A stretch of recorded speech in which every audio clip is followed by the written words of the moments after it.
Good morning and welcome to Muscle Maintenance within Shape Fitness. I am Kim Watkins, your trainer for a level 1, that's right, easy workout for Monday, March 18th. And I apologize if you've been waiting for a few hours for this workout. We are late broadcasting this morning, but here we go. Stand up tall for me and let's march in place for 30 seconds. Get your shoulders back and make sure your tailbone is tucked in.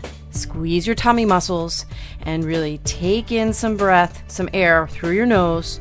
Inhale through your nose and exhale through your mouth as you get that breathing rhythm underway. Your pattern of breathing, so important to carry through. Even an easy workout, you really want to take advantage. Your muscles want that oxygen and your body wants to get the carbon dioxide out. So take full advantage of breathing in as much air as you can through your nose and then exhaling through your mouth. Now you're lifting your knees up to at least hip level as you are swinging your arms forward and back in this stationary march. Take your time. It's not important to move super quickly. The blood is going to be flowing, though your heart rate won't get up super high in this workout. We will definitely work the entire body. Now, hopefully you're in your bare feet. These workouts are always best done without shoes on so that you can focus on gripping the floor with your feet using all four corners of each foot. Now extend your arms out to the sides and make circles with your arms from the shoulder joint and make them big enough so that you can feel your chest being used. You can feel your back opening up and kick your butt. Kick those heels back. So invert the foot movement from the high knee march to the butt kick. And let's do 30 seconds of this move. Again, this is a warm-up, our 2 warm-up moves for the week, marching in place and then butt kicks with arm circles. We'll be doing the same 2 moves as our warm-up all week long, and we're about to start the first of our 6 moves that we will use as the foundational building blocks for the workout for the entire week. So, assuming you do this workout and do it well, every day will get a little bit harder, but we'll use similar moves all week long. Okay, so the first move in the workout for the week is a balance move. We call it a lighthouse. And depending on how good your balance is today, if you have poor balance, and by that I mean that you can't stand on one foot for more than maybe 20-30 seconds, you want to keep your feet together, but toes and heels are touching. So your feet are touching together, making the base of your balance as narrow as possible without inverting your feet so that you're only 1 foot width apart in terms of like a heel to toe position, which is where you will be tomorrow. Now you're going to extend your arms out to the sides again. And all you do here, breathe deeply through your nose, in through your nose, out through your mouth. Turn your head left to right or right to left. Just you're going back and forth, pausing as you extend your nose straight down and your gaze straight down your arm, hopefully. If you can't get your head turned to the right or to the left fully to the point where you can look straight down your arm, your range of motion is limited, and we'll work on that obviously as we do this move, but just move slowly for another few seconds. And that's the move. It's called a lighthouse, and as I say, as the week gets more, as we tack on difficulty levels, you're going to stand with the foot and toe to heel position. You're going to stand in first position ballet. You're going to stand on one leg later in the week while you turn your head for each of those moves. Okay, now bring your feet together, or keep your feet together rather. Glue the knees together. You're going to do a modified chair squat. So extend your arms out in front of your body. Take a deep breath in as you lower your butt down and back, as sort of like you're going to lean into a chair, but not the whole way. You don't have to go all the way down. That's why we're calling it a modified chair squat. So you lower your butt about 6 to 8 inches, squeeze your tummy muscles, do a Kegel, and then press your heels into the floor and stand up slowly. I'm going to start the 30 seconds on this move. It's called a modified chair squat. And you're doing great. As I say, this is a really easy workout, but it does get your blood flowing and work some of those major muscles and minor muscles in your body that don't get very much attention when you're, sitting at your desk all day. And we will just make everything a little more difficult tomorrow and even more difficult for Wednesday and Thursday and Friday. By Friday, you will be ready for the full body blast that we will be doing using these basic moves. I mean, by Friday, we're going to be doing a chair squat that involves a jump, Middle of the week, we'll be doing a chair squat that goes even lower than your knee level. Okay, stand on up. Now you're going to do a bunny hop. So this is a light hop. Everyone should be able to do this, whether you are overweight, even if you have some, orthopedic issues. Talk to your doctor. Obviously, if you have something significant going on with your body, you should never start an exercise program without a medical clearance if you have major orthopedic or medical issues. But theoretically, you should be able to do a little hop. So put your hands on your hips, bend your knees slightly for shock absorption, and you want to land lightly on the balls of your feet. You're only going to come up off the floor an inch or two. All right, let's start the 30 seconds. Just jumping up and down. Now, if you're feeling you're pretty fit and you feel like you want to make this a little more difficult, make the jump higher. You can add a twist. You can add some movement left to right or forward back. But you're about halfway through. And make sure you keep that breathing going. Make sure you keep your back straight. You keep your shoulders back. Your ears, posturally, your ears should always be in line vertically with your shoulders.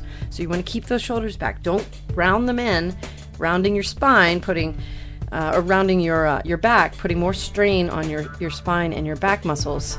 But if your shoulders are back, your chest is open, your rib cage is protecting your abs and your organs inside rather, and you are breathing deeply, that is the way that you want to maintain these positions. Okay, now you're going to be on the floor, so go ahead and lower your body down to a hands and knees position. We're just going to limber up the back with the cat camel pose today. So really take your time to work that range of motion.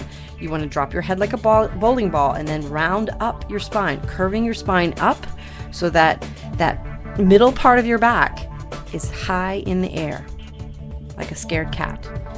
Now take a deep breath in. As you exhale, lift your head and your chest and then squeeze, arch your back and squeeze your lower back almost to the point where you'll feel that stretch in your abdominal muscles in between your rib cage, in the middle of your tummy.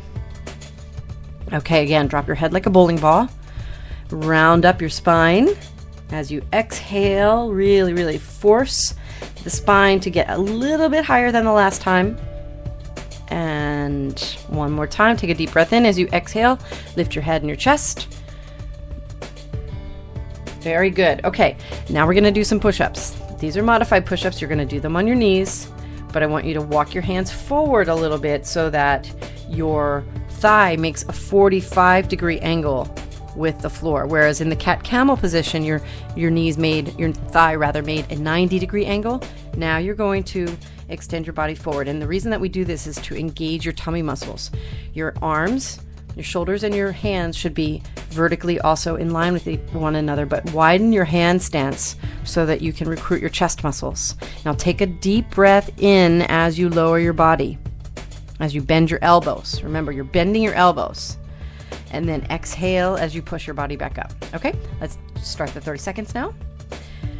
And we've got one move more after this, and then we'll take a break, and then we're going to do the flow set, the set where you don't stop between each of the moves unless you have to change positions, which there are a couple of position changes in this workout, so there's some break, but we'll go back through the sequence of the 6 moves and do them all again without any instructional time in between. I feel very hoarse today. I wonder why. Okay, so almost finished with your push-ups. You should have probably done, that's good, maybe 7 or 8 of them. Okay, let's do the last move now together. It is a tabletop. And so you're going to flip over. One last position change here. You're going to flip your body over until you are facing, your butt is on the floor now. Your hands are on the floor beside your butt with your fingers facing forward. Your feet are on the floor. And your pinky toes and heels should be in line. Do not let your toes turn out. This is very important. Press in to the floor with all 4 corners of each foot and lift your butt up into the air, making a tabletop with your torso and your thighs. All right, now hold it 30 seconds. Just breathe in through your nose, out through your mouth. Focus on what you're feeling here. right? You're going to feel some strain through your chest because you're really, really hyperextending the range of motion in your chest muscles. You're going to feel your triceps and your shoulders working because they're maintaining support of your body weight, obviously. You want to focus on where each of your hands is placed, about halfway through, by the way. Make sure your toes stay pressed into the floor. And if you do that, you really focus on pressing those toes in, you'll feel the back of your legs engage. When your heel absorbs all of your body weight, your quad and your lower back support more of your body weight. But when you press your toes into the floor and activate the back of your leg, you have a more equilibrated support system in terms of your body. Okay, that's good. That's the first set, and we are ready to go with the second set. As soon as you stand back up, take a sip of water, a big deep breath. We're going to start with the lighthouse again. So extend your arms out to the sides. And let's turn the head all the way to the right, all the way to the left. So it's controlled. Move slowly. You're not trying to turn your head so fast that you get yourself dizzy, but you do want to focus on how far to the right you can get your head. Your ear really should be where the front of your face normally is once you turn your head. Now, if my husband were here, he'd be yelling at me right now because he's a sound engineer, and I keep turning my head as I talk. So I apologize if I've just sounded a little weird because my head is turning as I'm talking. And that's not good. Not good at all. All right. It's hard when you're exercising, trying to do an exercise program, and you are talking into a microphone because even if you're training someone, which I do this all the time when I'm with people personally, I do some of the work with them, not all of it, but some of it. And in this case, it's really impossible to do that. Okay, now it's time for the modified chair squat. So press the knees together. You've got one limb. Press your hips down and like sort of back as though you'd be sitting into a chair, keeping your abs tight, keeping your tailbone tucked in. Okay, 30 seconds is going. And remember, you're only doing a modified chair squat. If you want to go farther down, that's fine. But 6 to 8 inches is typically kind of halfway down, and that's the modified sort of component of the chair squat, which the full standard chair squat is what we'll do tomorrow, and along with the other added level of difficulty for each of the other 5 moves. All right, coming up here, bunny hops. Ready, set, hands on your hips, and go. Bend in the knee, landing on the balls of your feet. Very good. This is the one aerobic component to the level one difficulty workout that I've got you going with today, this week, I guess, rather. But as I said before, even if you're overweight or you don't feel like jumping is something that you can do, that jump part of it is really important. You're more than halfway through, by the way. You've got 5 seconds. The neurotransmitters that are in your feet are so helpful. Okay, now down on the floor. Hands and knees get you into a position here as I finish telling you about how important it is. These neurotransmitters, they send signals up through your body. So it's actually really helpful in terms of your overall metabolism. The cells, the little workers that are in your system kind of handling everything that is dealt with in terms of your metabolism, the nutrients pumping in and out of your blood, oxygen in and out of your blood, the various other things that are going on all move more efficiently when these neurotransmitters are awake and active. All right, you're dropping your head like a bowling ball, rounding up your spine. 30 seconds is going. 2 moves after this, and you'll be all set for the rest of your Monday. Good. The cat camel, really good move for the limbering up of your spine. We actually combine the cat camel with lots of moves on the floor, including the next move that you're going to be doing, push-ups, just to make sure that your back is limbered and that you have good range of motion in terms of your spine. The spine is meant to be a flexible thing. When you stand or when you sit and you're not bending over or bending back or bending to the side, there's a lot of inertia that develops. And we're going to do those push-ups now, okay? So go ahead and walk your hands forward so that your thighs make that 45-degree angle, and time starts now.